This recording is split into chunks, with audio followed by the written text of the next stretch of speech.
यहाँ सबैलाई अध्ययनमा स्वागत गर्छौं।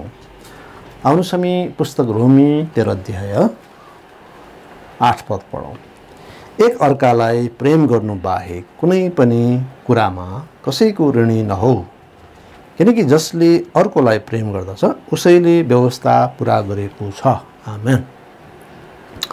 अब परमेश्वरको यो महत्त्वपूर्ण वचनको खण्डमा राज्याधिकारीहरूप्रतिको कर्तव्यपछि अब नागरिकहरू वा छिमेकीहरूप्रतिको हाम्रो कर्तव्य के हो त, हुनु पर्यो कस्तो त, एउटा नयाँ गरी जन्मेको एउटा क्रिस्चियनको परिवर्तित जीवन बिताउने क्रिस्चियनको के कस्तो उहाँहरूको चाहिने कर्तव्य रहन्छ त। असल नागरिक हुनुले र आफ्नो छिमेकीलाई प्रेम गर्नु भन्ने व्यवस्थाको आज्ञा हुनुले हामी एक अर्काका ऋणी हुँदैनौँ। असल नागरिक हुनुले हामी राज्यप्रति आदर गर्छौँ, राज्यका प्रमुखहरूप्रति, राज्यका उच्चपदस्थ अधिकारीप्रति हाम्रो लोयल्टी छ, हाम्रो सद्भाव छ, हाम्रो आज्ञाकारिता छ। जसरी हामीले यसअघि हेरेका छौँ यही रोमीको पुस्तक 13 अध्याय 1 देखि 7 खण्डमा कि हामीले राजाहरू र उच्चपदस्थ अधिकारीहरूको अधीनमा बस्नुपर्छ, हैन त। कुनै राष्ट्रमा राजा होला, कुनै राष्ट्रमा राष्ट्रपति होला, जे होला, राज्य प्रमुखको कुरा हो, हैन। र हामी यसरी देख्छौँ कि हामी इसाईहरू असल नागरिक हौँ र साथै हामी आफ्नो छिमेकीप्रति सद्भाव राख्ने हामी जनहरू हौँ। यसर्थ हामीले अब सबभन्दा पहिला त हामी प्रेममा बाहेक अरू कुनै कुरामा ऋणी हुँदैनौँ। आज मानव समाज को एउटा ठुलो समस्या चाहिँ ऋणी हुनुमा छ। मानिसप्रति ऋणी, र कहिलेकाहीँ ब्याङ्कप्रति पनि ऋणी होला है। र हामीहरू ऋणी हुन सक्छौँ है एउटा सहमतिमा, तर कसैप्रति हामी कठोरताले ऋणी हुन्छौँ, त्यसलाई म दिन्न भन्छौँ, त्यसको मैले खाएँ भन्छौँ। यस्तो कुराहरू अनैतिक हो, यस्तो कुराहरू गलत हो, दुष्टता हो। र हामी प्रभुको जनहरूले पनि ऋण लिन सक्छौँ एकअर्काबाट र ब्याङ्किङ कारोबार पनि गर्न सक्छौँ, किनभने यी कुराहरू अनैतिक होइन, यी कुराहरू लिगल नै हुन्, वैधानिक नै हुन्। त्यसमा द्विपक्षीय सहमति कुराहरू हुन्छ, त्यसलाई पालना गरेमा त्यो समस्या छैन। तर हामीहरू यदि चाहिँ नै मानिसहरूबाट लिन्छौँ अनि तिर्दैनौँ, यताबाट लिन्छौँ तिर्दैनौँ, उताबाट लिन्छौँ तिर्दैनौँ, हामी दुनियाँलाई दुखित पार्छौँ भने यो कस्तो साक्षी हो त कि हामीले आफ्नो छिमेकीलाई प्रेम गऱ्यौँ त। यसर्थ प्रेममा बाहेक ऋणी नहो भनेको छ। अथवा हामी प्रेममा ऋणी हुन सक्छौँ।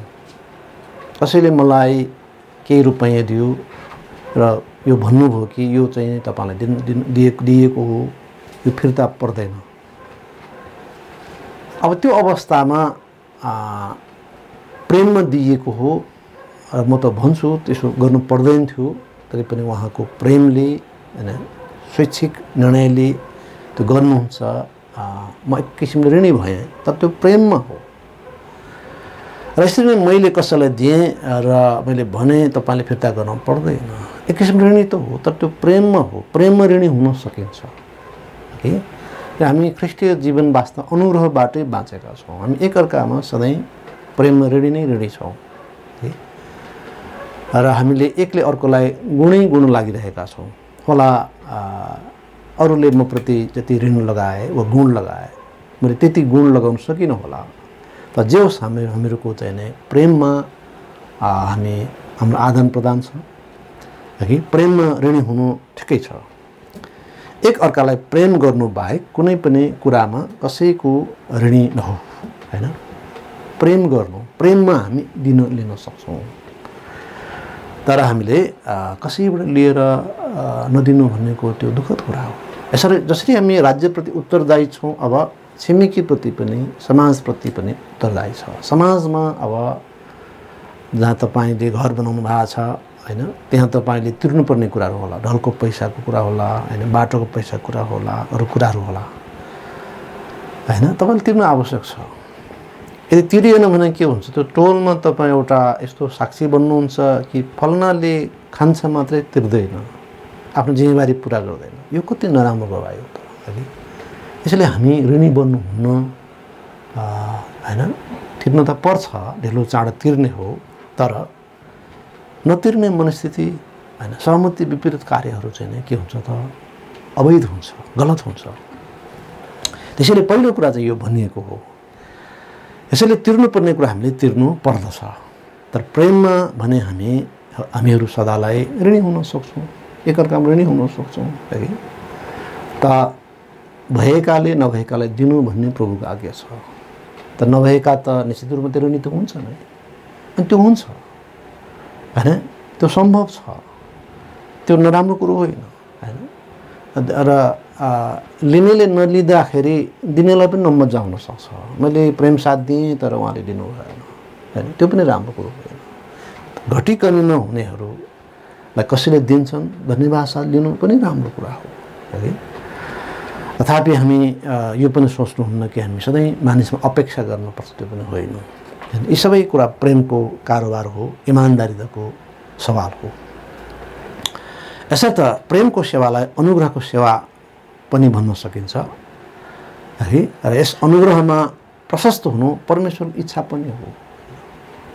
नभएर पनि दिनु, भएर दिनु, यी सबै अनुग्रहको सेवाहरू एकअर्काको लागि है। जुन कुरा हामी दोस्रो कोरिन्थी 8:1-7 प्रश्न लेखिया पाइन्छ, प्रभु जनहरूले हैन पावललाई दिए त पावलले भने पर्दैन, होइन होइन होइन होइन, तपाईँको सेवाकायमा हाम्रो सहभागी हुनुपर्छ, गरिबीमा पनि दिए भने छ। यसैले ती सबै कुराहरू चल्छ, अथवा प्रेममा चल्छ हैन।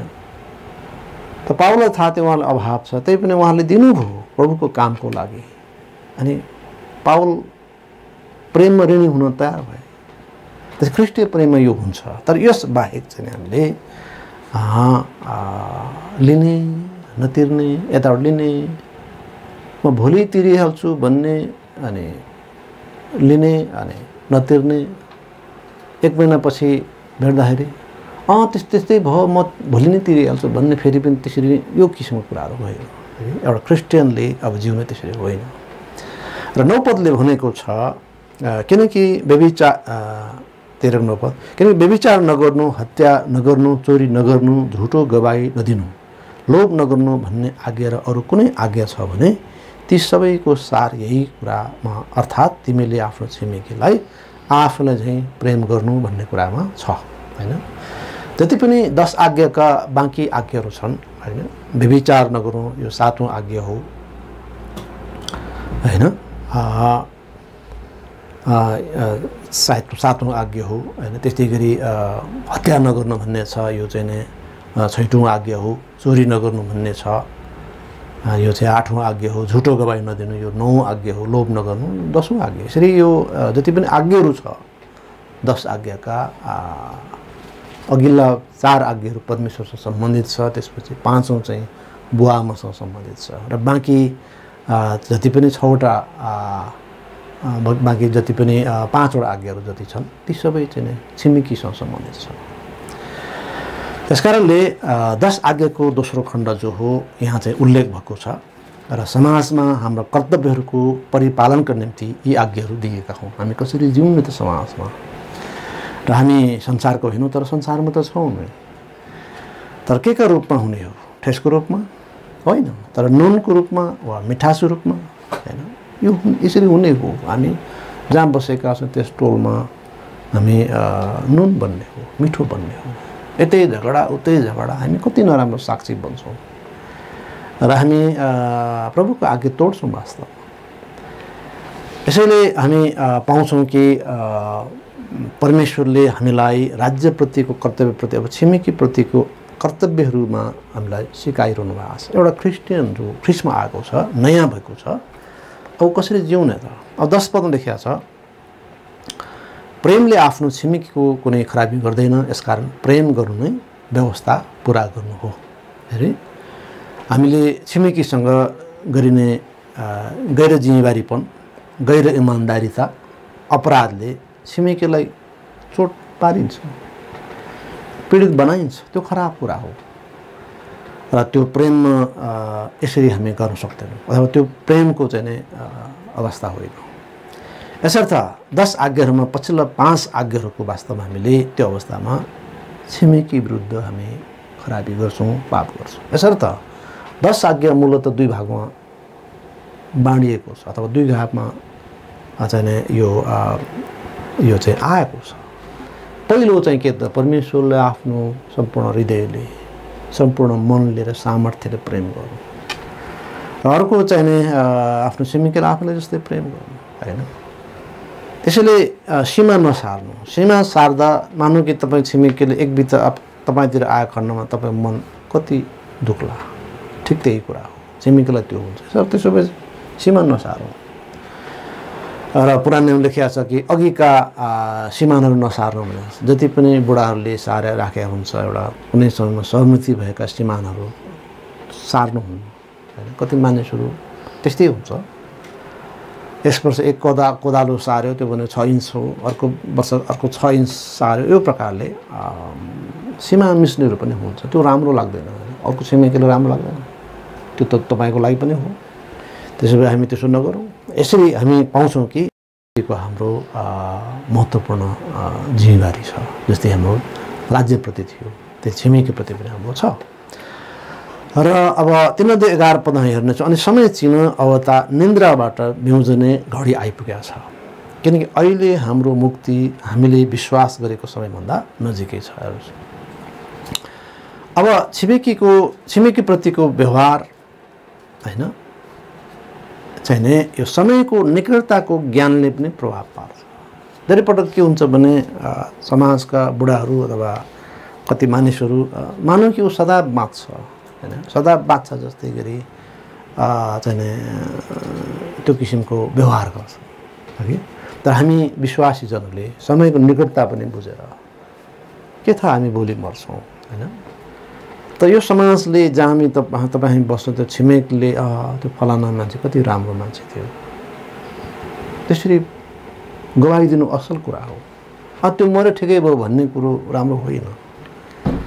र यस कारणले गर्दाखेरि हामीले समयको जति निकटता बुझ्दछौँ त्यो ज्ञान हामीलाई हुन्छ कि यसले हामीलाई, होइन, इमान्दारिता, सत्यता, शान्ति र सन्तुष्टताप्रति हामीलाई डोर्याउँछ। निश्चित रूपमा मेरो समय छोटो छ, म सधैँ जिउने होइन, म सधैँ संसार रहने होइन, किन म छिमेकीसँग म चाहिँ नै त्यो प्रकार व्यवहार गर्ने।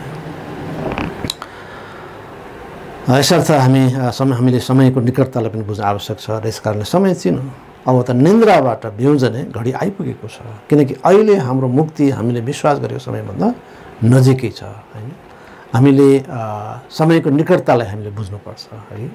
समकालीन क्रिस्चियनहरू कुनै पनि समय हुन सक्ने ख्रिस्टको आगमनको प्रतीक्षा गर्थे। जस्तै तपाईँले हेर्नुहोस्, पहिलो कोरिन्थी 1:7 र 8 पदमा कोरिन्थीका विश्वासीहरू उहाँको आगमन सम्बन्धमा कसरी विचार गर्थे त हेर्नुहोस् तपाईँले। पहिलो कोरिन्थी 1:7 र 8 पदहरूमा, यसै कारण कुनै पनि अनुग्रहको वरदानमा तिमी कम छैनौ र हाम्रा प्रभु यीशु ख्रिस्टको आगमनको बाटो हेरिरहन्छौ भनेर छ। र यसरी यहाँ लेखिएको छ कि हाम्रा प्रभु यीशु ख्रिस्टको आगमनको बाटो हेरिरहन्छौ, होइन? 8 पद पनि पढौँ, जसले हाम्रा प्रभु यीशु ख्रिस्टको दिनमा तिमीहरू निर्दोष हौ भनेर तिमीहरूलाई अन्तसम्म स्थिर पार्नुहुनेछ। यसरी कोरिन्थीको विश्वासीहरू हाम्रा प्रभु यीशु ख्रिस्टको आगमनको बाटो हेरिरहन्थे। यसैले समयको निकटता पनि बुझ्नु आवश्यक छ। अर्थात् समय नजिकै छ, प्रभुको दिन नजिकै छ, हाम्रो जीवन टुङ्गिने दिन नजिकै छ। यो जसरी पनि हो, है। या त हामी संसारमा अब चाँडै समाप्त हुँदैछौँ, शरीरमा विदाई हुँदैछौँ, या त प्रभुको आगमन कुनै पनि समय हुँदैछ। जसरी पनि हाम्रो समयको निकटता हैन। अब त समय टुङ्गिने स्थिति हाम्रो चाँडै आउँदैछ। यसो भएको हुनाले तात्कालीन समयका इसाईहरू विश्वासीहरू ख्रीष्टको आगमनको प्रतीक्षा गर्दथे। यसले चाहिँ के देखाउँदछ भन्दाखेरि समयको निकटताको ज्ञान पनि महत्त्वपूर्ण छ। यसो गर्दा हामी समाजप्रतिको हाम्रो जिम्मेवारीमा गम्भीर हुन्छौँ, बुद्धिमान हुन्छौँ। र 12 अनि 13 पदले भनेको छ रात धेरै बितिसक्यो, दिन नजिकै आइपुगेको छ। यसकारण अन्धकारका कामहरू फालौँ र ज्योतिका हतियार भिरौँ। दिनमा जस्तै गरेर हामी इमान्दार भएर हिँडौँ, मोज मजा र मतवालापनमा होइन, व्यभिचार र कामुकतामा होइन, न त झगडा र डाहामा नै। यसरी हामी आफ्नो छिमेकीलाई प्रेम गर्ने हुँदा 10 आज्ञाका पछिल्ला 5 आज्ञाहरू छिमेकीसँग सम्बन्धित छ र यस सिलसिलामा थप अरू कुराहरू यहाँ दोहोरिएका छन्। यसलाई अर्को भाषामा भन्नुपर्दा हामी दिनमा जस्तै जिउँ वा इमान्दारितामा जिउँ। हामी छिमेकी विरुद्ध चाहिँ गलत योजना नगरौँ होइन, अथवा गलत किसिमको चाहिँ त्यो किसिमको क्रियाकलाप नगरौँ। हामी इमान्दारितामा जिउँ होइन। अगाडि जे छ पछाडि त्यही होस् है। अगाडि हामी मिठोसँग बोल्छौँ त पछाडि पनि नकारात्मक सोच नलिउँ होइन, उनको विरुद्ध षड्यन्त्र नगरौँ। यसर्थ इमान्दारिताको कुरा छ है। दिनमा जस्तै गरी हामी इमान्दार भएर हिँडौँ पुर्ति होइन। अब हामी ज्योतिको हतियार भिरौँ अथवा हामी चाहिँ दिनमा जस्तै हामी हिँडौँ भन्नुको तात्पर्य के त? हामी इमान्दारितामा हिँडौँ। यसर्थ यहाँनिर जस्तै रात शब्द यहाँ आएको छ।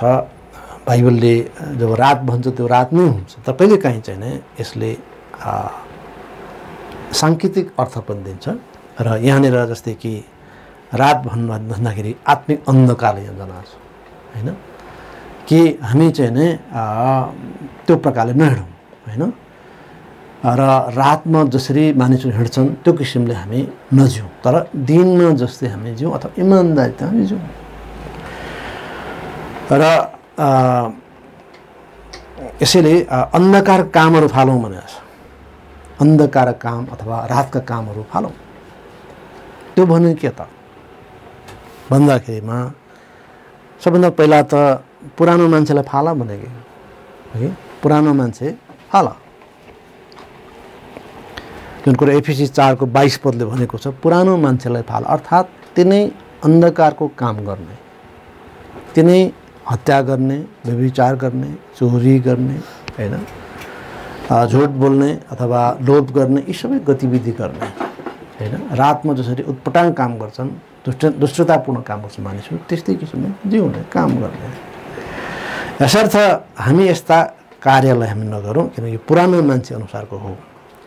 र कलसी 3 को 8-9ले अझै प्लेन रूपमा सरल रूपमा भनेको छ, रिस क्रोध द्वेष निन्दा फोहोर बोली फालो होइन। यो खालको कुराहरू रातमा गरिने कुराहरू हो, अन्धकार काम हो। र त्यसरी याकुब 1:21ले भनेको छ, सबै फोहोरीपना र दुष्टताको भरपुरी हटाओ। फोहोरीपना, दुष्टता।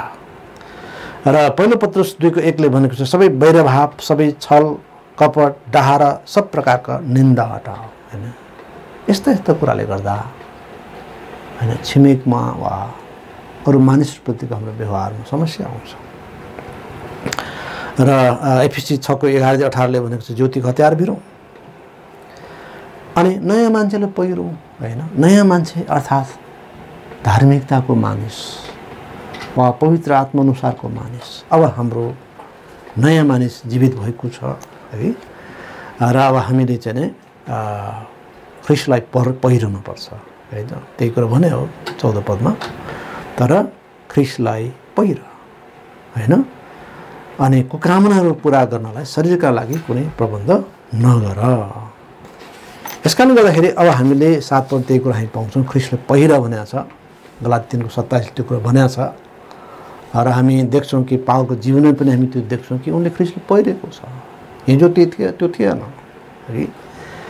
हिजो उनी हत्यारा थिए